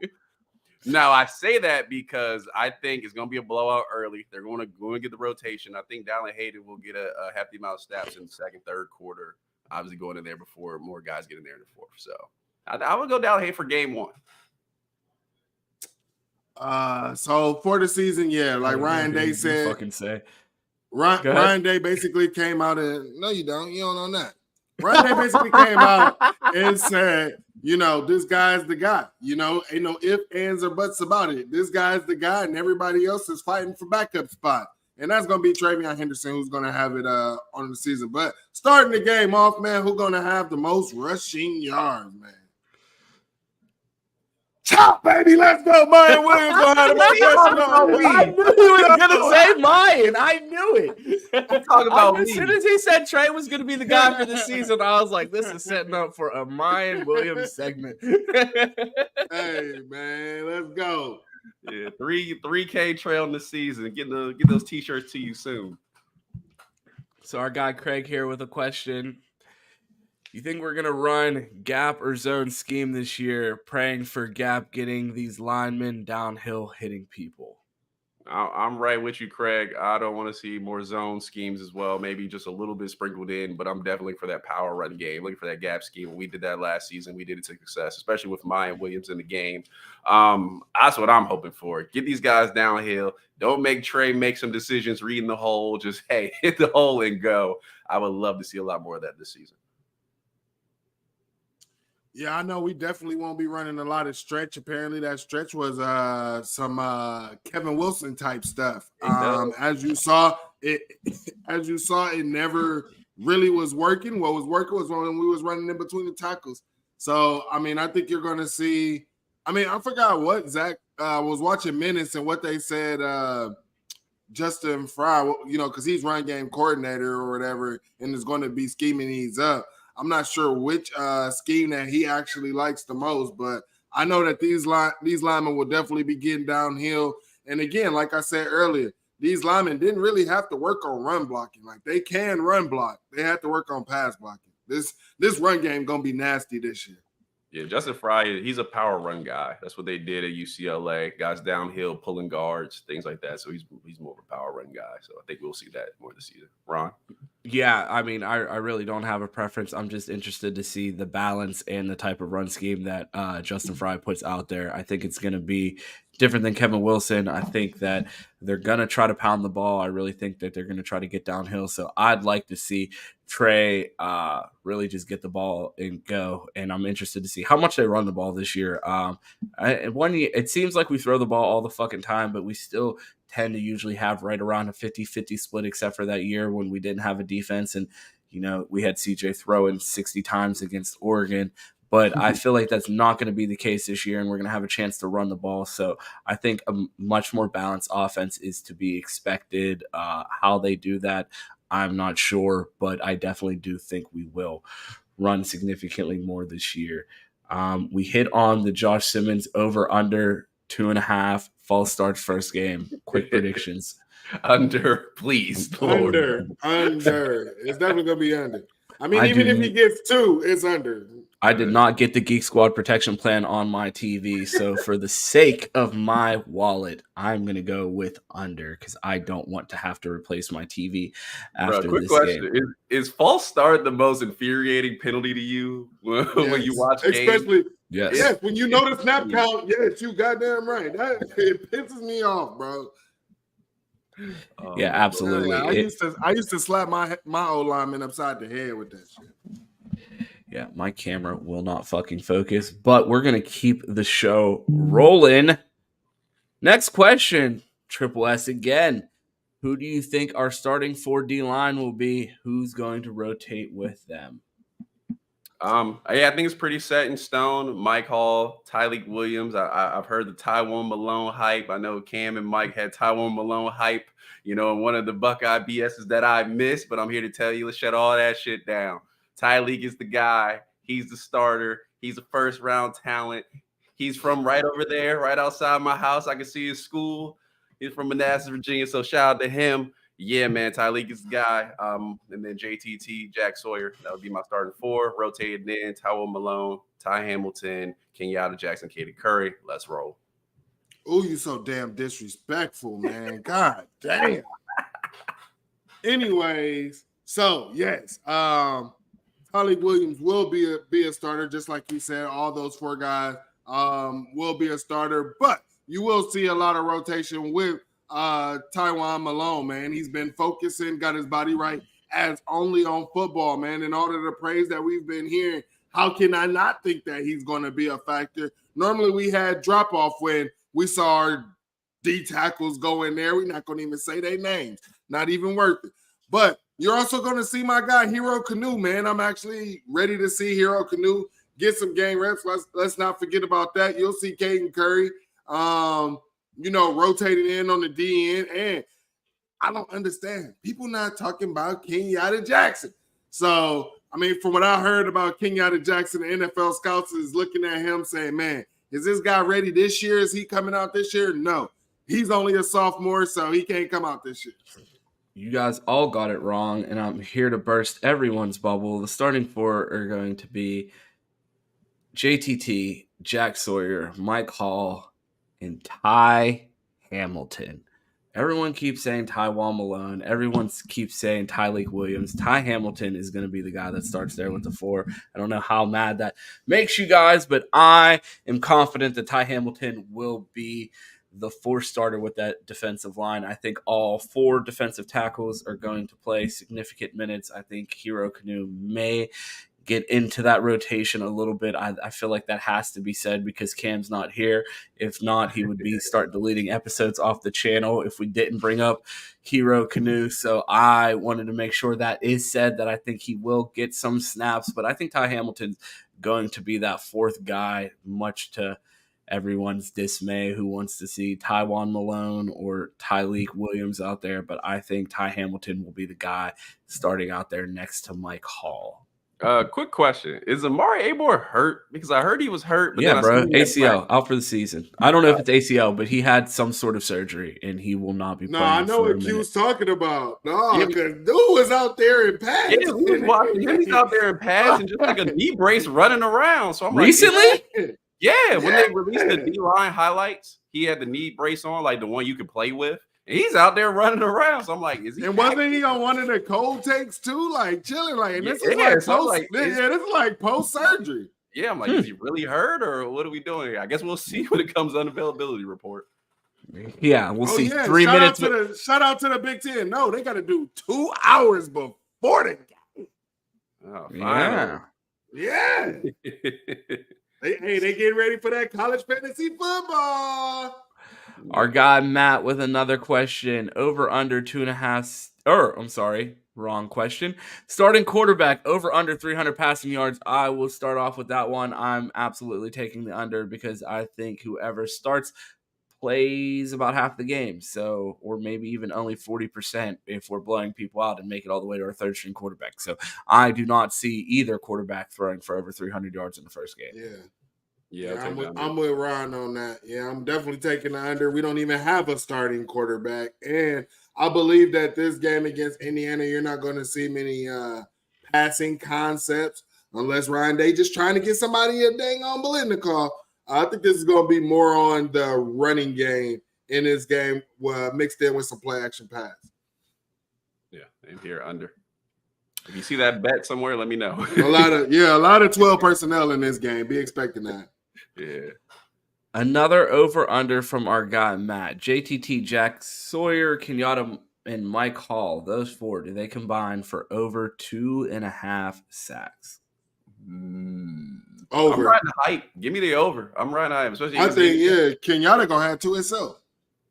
Just so I don't get hurt, I'm going to go with the under because I don't want to get myself too hyped. And if I start expecting 3 sacks.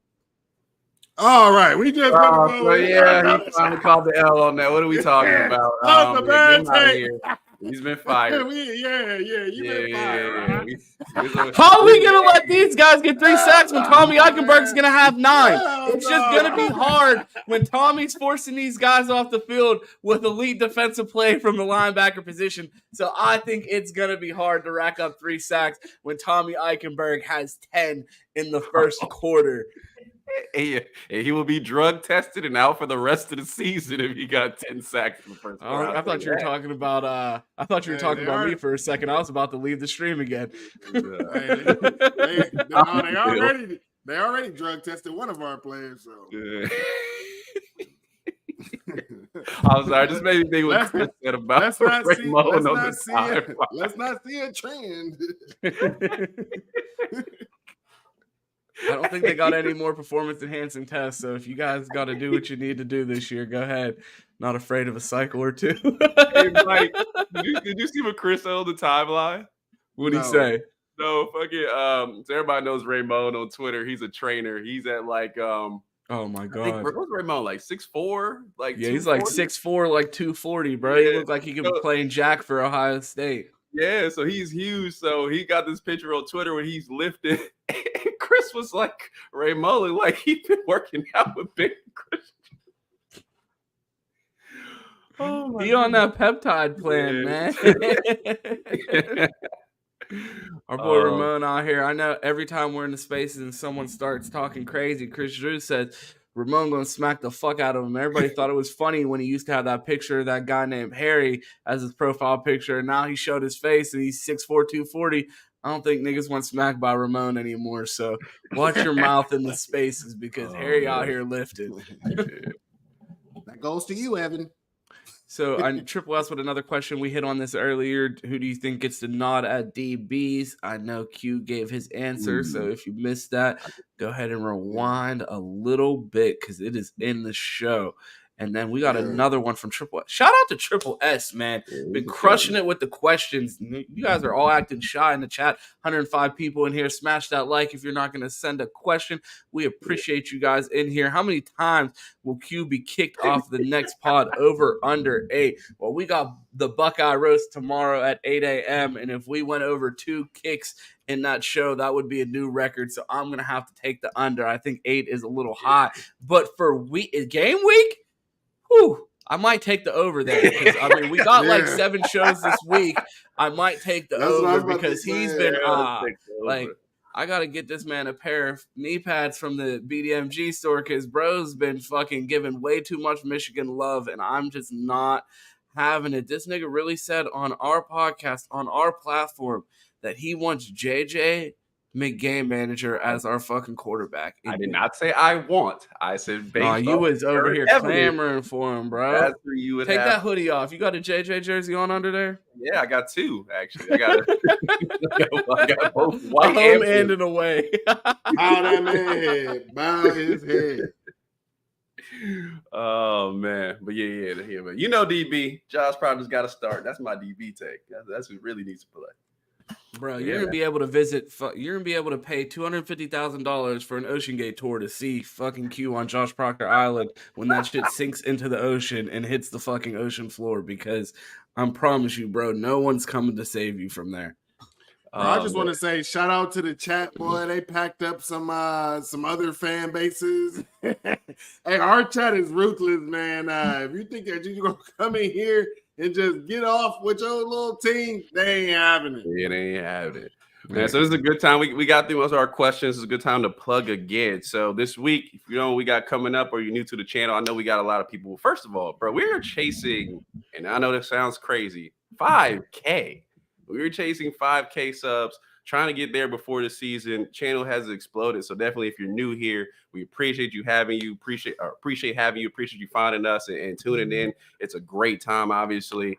I think we were at 1K last week, 2 weeks ago. 2 weeks ago, we had the 1K episode. We've added 3,500 subs in 2 weeks. Yeah, so we are rolling along. So if you're new here, you don't know what we do.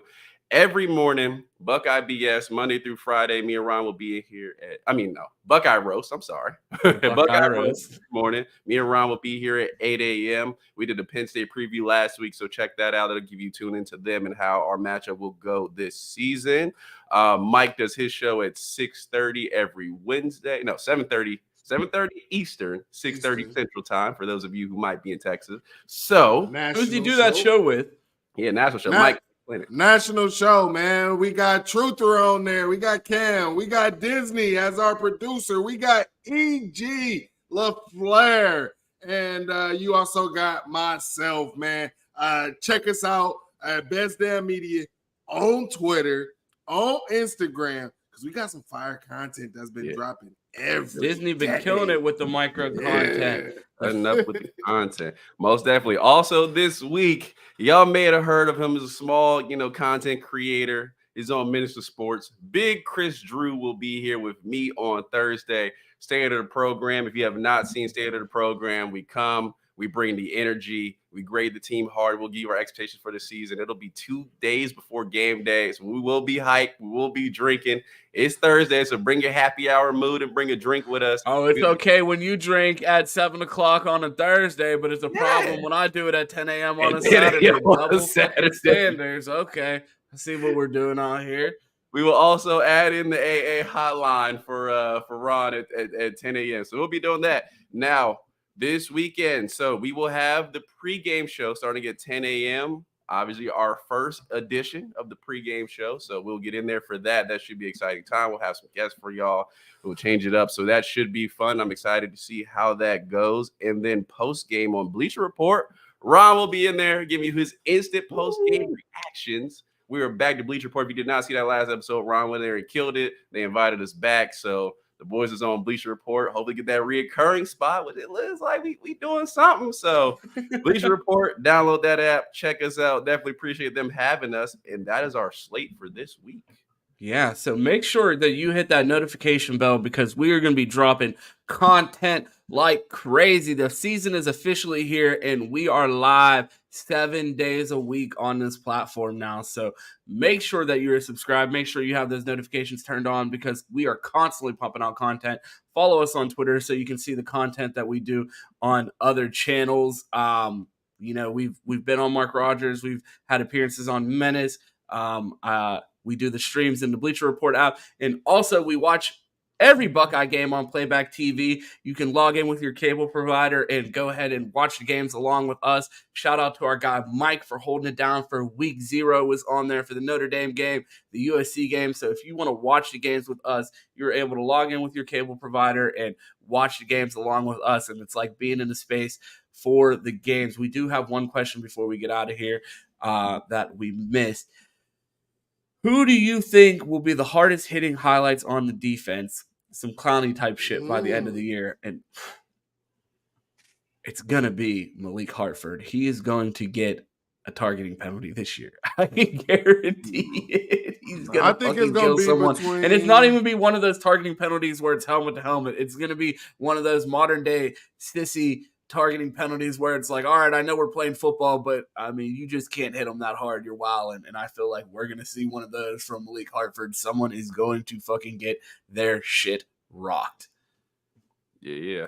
Also, let me touch on Matt before I answer this. He said, what time Thursday? Me and Chris Drew will be in here at 7 p.m. So that's our live time to start on Thursday. Now, for hardest hitting on highlights, I got to go with CJ Hicks, man. I seen him meet Dallin in the hole and it was a stalemate. Dallin didn't move. So I'm going to tell you, CJ Hicks is laying the wood. I'm excited to see him flying around, smacking people. That's my guy for hard hitting on the season. I think it's gonna be Sonny Styles, man. That dude is a specimen out there. And then you're talking about, you know how our safeties were against tight ends, against running backs. And I just remember Lathan Ransom when he got those opportunities to lay the wood on Michael Mayer and lay the wood on a couple of running backs. Just imagine that bigger body Sonny Styles doing that. He gonna fold somebody, bro. I definitely think it's gonna be Sonny Styles. And yeah, honorable mention, Tommy Heisenberg. You know he's gonna be out there fucking cracking skulls. Or if you want to see form tackling, watch Tommy Eichenberg rap twist. Tommy Eichenberg rap. If he put out an album, man, it would be on repeat. How would you guys like to hear that? Tommy Eichenberg rap. Yeah, that's what I'm saying. Sound like a little young dude. Definitely get them ad. Oh man, I bet you Tommy listens to Nudie before the game. I bet you he does. But that's all we have, man. Shout out to you guys for all of the questions today. We had over 100 people in here. We've been here for almost 2 hours. Sheesh. Lord. Amen. Guys, let the people know where they can find you before we get out of here. Go ahead, Mike. You can find me on Twitter at 216_wildboy. You can catch me in the spaces, catch me on the TL. I'll be standing in the paint, and we have some Buckeye chats and some Big Ten chats. So let me know if you want to be a part of those. I can go ahead and throw you in those Big Ten chats and things like that. So. And join the Discord. We have chats in there as well. Yeah, I'm in the Discord too. Yeah, if you want to find me, I actually put my ads where it's right here. So Cboy Quentin on Twitter. You can find me there. Flynn Johnson on Instagram. Yeah, you got it, Ron. You find me there. So not hard to find. I actually had some really good DMs this week. People reaching out, some good ball talk conversations. So follow on there. Let's talk ball here. Buckeye B. I keep saying Buckeye BS now. Buckeye Roast, 8 a.m. You can find me here every morning. Minor League Films. I do movie reviews on TikTok and YouTube. Ron. This man Q had the ladies in a blender this week on the timeline. They started a follow chain. My notifications were blowing up for like 3 days of the ladies like, I followed Q. That was every fucking notification on my damn Twitter. So do not tag me in a follow chain with Q because the ladies love him too much and my battery cannot handle it. This man be in the streets. He be in the DMs. The ladies just love this guy Q. So keep that shit off my timeline. Absolutely. But if you want to find me, you can find me on Twitter. It's up there on the screen. 2_TEES. That's 2 T's. It's the same thing on Twitch. If you want to find me on TikTok, it is 2Shiesty. You can find me Monday through Friday with my boy Q doing the Buckeye Roast every morning at 8 a.m. live right here on this channel. Make sure that you are subscribed. You can find me in the Bleacher Report app immediately after the game for an instant reaction on Saturday. So make sure you have that app downloaded and tap in with me for the instant reaction. We have a new pregame show. Forget College Game Day. That shit's dead.